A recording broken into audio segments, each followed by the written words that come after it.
I tried calling my death from a hospital room to express how I felt about dying too soon, but its voice in my head sounded empty and hollow as it read me a choice of directions to follow. You've reached the Department of Afterlife Care. Press 1 for your strife, press 2 for despair. Press 3 for regret, press 4 for your grief, press 5 to forget, press 6 for relief. Press 7 for fear, press 8 for conceit. And if you'd like to hear these again on repeat, press 9 at the tone, then choose and appraise which option atones for your state of malaise. But please be advised that all calls are recorded, but your patience and virtue will soon be rewarded, because we're experiencing a high volume of calls at this time, but your call is important, so please, hold the line. So I held. And that night, when I still hadn't slept, a voice came to light that said, "Hi, this is Death." And I asked, "Are you sure? 'Cause you sound just like me," till Death said at last that, "I am you see. Your death is your conscience, in life that you've built, complete with your longings, desires, and guilt. So might I suggest, if I may, you amend your life in a way as to be your best friend. 'Cause I see here before me, from going through your file, you've been prone to addictions for quite a long while, and though I accept more than most may now struggle with this, I expect you ignore that the problem there is that dependence on crutches or substance abuse often does much more harm than it tends to do use, and it comes with restrictions for a life of old age. But bear with me a moment while I just turn the page. Ah yes, I digress. I see worries and stress, and a truckload of trauma that frankly attests to a brain that's hardwired to constantly think of the need to find more just to smoke or to drink. But such actions catch up on you over the years, though I see your reactions are latched to your fears since your body's been battered to a place of disease. Though about that small matter I hope you'll be pleased that it shows here, on our records, that your time is not yet. Though it also appears you're inclined to forget that you're not some immortal, indestructible force, and that life is bestowed as a gift from the source. But it comes with the price of a debt that you owe, and no pun intended, but it's vital you know that this chaos you're drawn to may prove your undoing, if you stay on the way of this path you're pursuing. But there's more to this life than your chaos and grief. There's a beauty that's rife as a way of belief, and though the road to creation may seek to destroy, the mind's only weak if it's poorly employed. But to master the self is to honour a craft that can see past destruction in a way that you laugh at the test that you failed as they led you astray and fed into the tales of who you are today. But for all that you think that you've come now to know, this journey you've been on has more room to grow, and it's laid out before you, but it's still yours to walk. For all of the stages you've stood on and talked, there's an honour and duty and calling to live as a man who sees beauty as something to give, not just something to seek, but a way of the mind, to be humble and courteous and generous and kind. And I finally broke down. And I cried and gave in, as the door opened softly and a doctor came in, who sat down beside me and held hold of my hand and stared into my soul and said, "I understand." And I know that she'd say she was doing her job, but I swear in that moment I held on to God, not some dogmatic presence, but the company kept just to share in her essence as I lay there and wept. And she knew what I knew, and she felt what I felt. And she saw and saw through the rough hand I'd been dealt. And though I don't know how long that she sat there like that, I know that I'll always be grateful, and that at a time I saw sheath as a possible rope, when I fought my own demons in search of some hope. To be held and be felt and to be recognized was worth more than the wealth of all kingdoms combined. And she said, "We grow more when we train than at leisure, and we learn more from our pain than our pleasure. So let these lessons be a gift as you grow, and let their presence be enough that you know There's nothing wrong with the way that you feel. We all belong to this magnetic field. Some days we're plus and some days we're minus, and some days are just best left behind us. But every lesson that we learn is a spell that weaves its magic in the depths of the well, and wisdom comes from the alchemy of truth, and not the folly of our asinine pursuits. And I lay still with her hand in her guidance, while she spoke with her eyes in the room till the silence brought me to a place of contentment and calm till I learned to embrace the myriad I am. And I learned about family, as the ones who were there, as the people around me when few seemed to care. And I learned to make peace with the beast in my head who gorges on each of the fears that it's fed. And I learned about strength, about weakness and loss, as I lay there at length and I counted the cost, and that each of the lessons in turn that I learned was to teach me to live when I came to return to the world that's around me, and see it anew with my love for the ground and my spirit renewed. But the lesson that tested me most to be strong was to learn to accept and admit I was wrong. It's not that people don't care, they're just self-absorbed with the plans that they're making and working towards, and they're too busy living and trying to provide to be giving much thought to the world that's outside.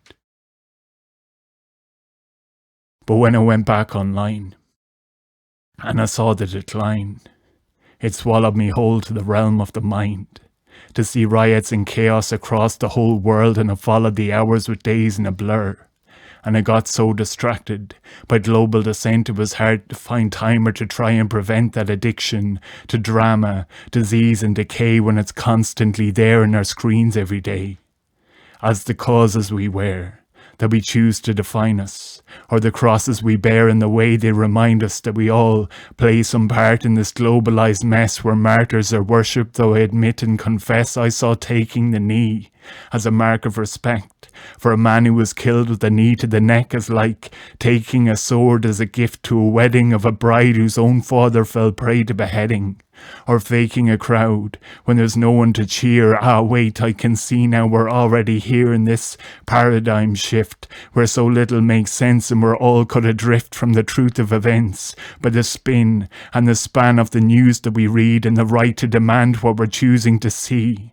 Will we put on our blinkers, abuse and condemn the rights of free thinkers, both women and men, who have thoughts that aren't ours, and to call them extreme for thinking these powers leave people demeaned, to be barred from the houses of families and friends, but it's fine for a plane load to come and for them to play rugby with lads I'll see walking their dogs, and I'm not trying to blame them, they're doing their jobs just like everyone else, unless that's being on stage, where we're meant to survive in this digital age and the dopamine hits of a few likes and shares. And though I try not to buy into the fear or be scared, I admit I'm confused, though it could be the weather. But I saw on the news that we're in this together. So I wonder, what work can be classed as essential?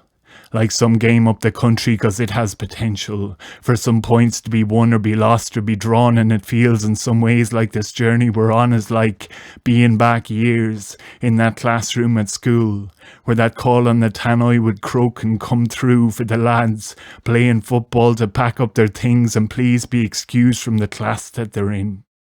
And for me it was great then, because I got to play. But I guess in a way what I'm trying to say is that now non-essentials are just left behind with that bitter resentment of trying to kill time while pretending to listen to some teacher that's paid just to stick to the script that's laid out by the state. And I'm sick to the stomach of the problems we face. But I just think the arts should still have their place. And if you think that I'm crazy or think that I'm wrong, then imagine the world without all of its songs that you no longer pay for, because those days are gone. Imagine the world without sculptures of stone, or if nobody painted the caves in Lascaux, without orchestras, dramas or magic or mime, because they're not worth the money and money is time, where the legends and myths and the stories of old just cease to exist as the tales that were told, with no painting or drawing or going to shows where photography, poetry, pottery and prose are abandoned in fear of just taking a chance, while the choreographed worlds of both ballet and dance are cancelled and told to seek futures in tech as a means to a living, then pause and reflect till there's no more graffiti that's etched on the walls. No performative street art and nothing at all but the grey, concrete structures of modern conjecture where those feats we've created of great architecture for live music and theatre in vast concert halls are consigned to the past to be looked at in awe. Now function and purpose trump passion and art, and freedoms are cashed in for playing our part. And if that sounds like some dark and dystopian dream, then I guess it's a start that you see what I mean when I speak of the arts and the work that goes into creating this world we've been blessed to live in. Then imagine Monet being told to upskill, 'cause his art doesn't fit the industrial bill, or Beethoven the plumber, or Picasso entombed to be staring at numbers in some management room with a spreadsheet laid out about marginal costs, and imagine the art that the world would have lost. And I get people saying, stay safe and stay home. But what about people who aren't safe alone? Who need to get out to escape their own mind, to seek refuge in others in hope that they'll find the company kept in the solace of friends as a means not to bring their own lives to an end? Are they not the sick and the vulnerable too? Or do they not matter? Are they just taboo? 'Cause we won't hear those deaths reported in this, we won't see the impact it has on their kids, and we won't speak about the psychological stress the restrictions are causing because of this mess. But for all those who've walked from darkness to light, who'll say we should talk and who'll claim they're all right, as their worries and fears will keep them awake, but they'll say that they're strong and go on for the sake of their children and grandkids, so not to be seen as not towing the line in this feverish dream. So they'll do what they're told. They'll comply and conform to the lies that they're sold and accept this new norm as a part-time solution to a temporary plight. And I hope that I'm wrong as I hope that they're right, but my fears and my worries, my questions and doubts are what Orwell and Huxley both warned us about, that our new evolution's a cage that we've made from our own constitution for being waylaid. And this tool, with so many incredible uses, holds equal temptation for flagrant abuses, for the vagrant, the vacant, the easily led astray into the ways of the depths of the head and get lost in that darkness, and come to lose sight that the beauty and wonder and meaning of life is not something that's bound by opinions of others. It's found in the freedom to learn and discover and to follow the path of the self and the soul that determines the place that we reach when we're old. And to answer those questions that each of us face, irrespective of creed or gender or race. Did we learn as we lived? Did we come to forgive? Did we earn our own death through the love that we give? Did we keep our own space with both kindness and grace? Did we seek to resolve all the problems we faced? Or did we allow our own conscience to be so consumed by the shallow and merciless mob we assumed that our journey was theirs to dictate and to drive? Or do we cherish this life to the full while alive?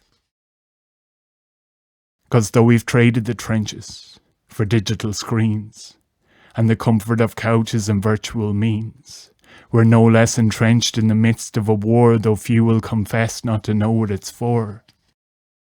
Lest they're seen to seem weak, or have doubts or show fear, so they'll speak about justice as though it appears that conviction is just, and suspicion's a sign of a mind on a mission towards its decline. And the mob will descend, if it thinks it's on trend, to destroy the dissenters they used to call friends, and enjoy to the full their own ravenous feast as they enter the realm and the mark of the beast.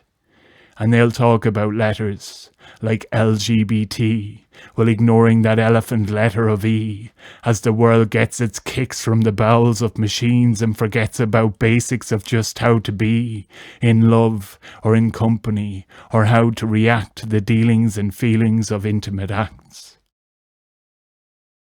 But if you still think we live in a civil society, then turn off your Wi-Fi and feel the anxiety.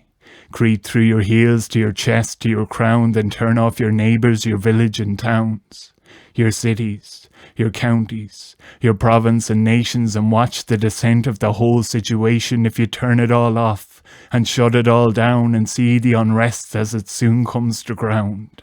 If this vent we've been given is no longer there, and we emerge from this prison to sample the air, to purge all the toxins that have poisoned our minds that were kept in their boxes as just noise when online, and see what becomes of our civilized state if we're left on our own with no means of escape to our memes and distractions that take up our time, and we're left with the demons that make up our minds. Well, the lines have been blurred of what's news or what's false, and the world is confused, though it's nobody's fault. It's an illness that's in us from being plugged in to the drug and the thrill of the matrix we're in.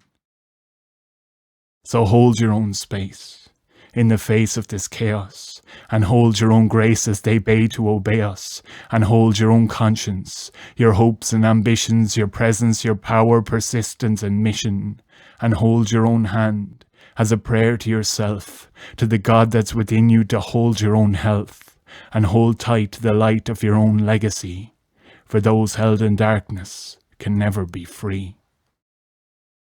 But I know it's reductive, and makes me a cynic, to see such destructive dark forces within it. I know people find love, find work and find hope, and find new ways of learning to live and to cope, and profound ways of being I can't comprehend, and it's down to the choices we make in the end. I just think there's a balance that we struggle to find in that delicate dance between matter and mind. And I'm frightened by things that I need to express, to give shape to the feelings that cause me distress. For the structure it brings me to forage for thoughts in the world that I see, and the wars that are fought with the tyrants of self in the towers we've built, for the powers that be to condemn us with guilt, and make people so scared of the air that they breathe they're prepared to give up all their freedoms to be a slave to the soon-to-be total control that I see as the tomb and the grave of the soul. And I'm not trying to be smart, or sound trite, or be clever. I'm just worried that this is the start of forever, where the flames that we fanned will swallow us whole if we don't make a stand for our heart and our soul. But I'm not just some hoaxer, or COVID denier, to see more than one poker now stoking that fire, or to wonder if we are just pawns in some game of a future designed for industrial aims. But I need to find hope, just to help me stay sane, 'cause for all the emotions of pleasure and pain, it's the hope that sustains me enough to go on, though the venues and places and stages are gone. So I'm trying to reach out in the way that I can, so you'll feel what I felt, and you'll too understand that to fight for the arts is to fight for the means, to hold tight to our hearts and to follow our dreams.